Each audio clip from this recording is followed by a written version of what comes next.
கர்த்தருக்குள் பிரியமானவர்களே, ஜூன் 21 இன்றைய பனித்துளிகளின் தலைப்பானது அவர் அதிகாரம் செயல்படும். வசனம் மத்தேயு 28வது அதிகாரம் 18வது வசனம்.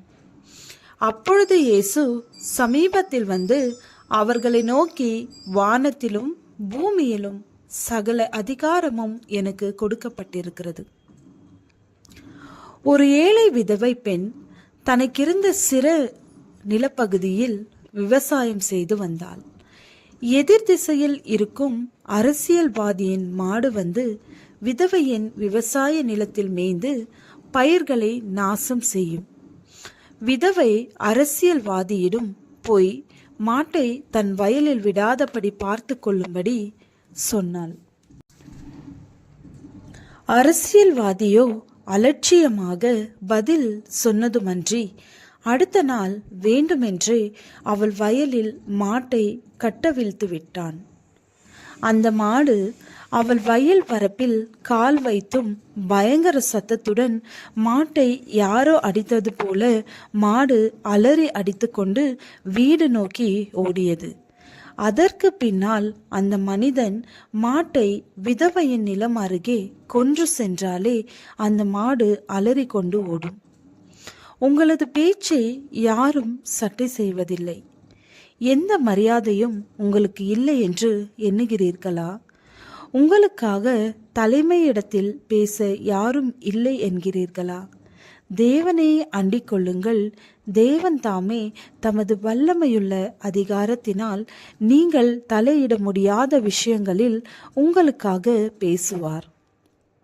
38 வருடங்கள் வியாதியாய் படுத்திருந்தவன் சுகமாவான் என்று யாரும் எதிர்பார்க்கவில்லை. அவனை இயேசு குணப்படுத்தினதை குறை கூறினார்கள். அவர்களால் அதை ஏற்றுக்கொள்ள முடியவில்லை. ஆனால் இயேசு தமது அதிகாரத்தை இங்கு காட்டினார். இவர்களுக்கு இதெல்லாம் நடக்காது என்று பிறர் சொல்லலாம். இவர்கள் உயிரடைய முடியாது என்று கூறலாம். நான் பார்த்து கொண்டிருக்கையில் இதோ அவைகள் மேல் நரம்புகளும் மாம்சமும் உண்டாயிற்று. மேற்புறமெங்கும் தோலினால் மூடப்பட்டது. ஆனாலும் அவைகளில் ஆவி இல்லாதிருந்தது. அப்பொழுது அவர் என்னை பார்த்து, நீ ஆவியை நோக்கி தீர்க்க தரிசனம் உரை.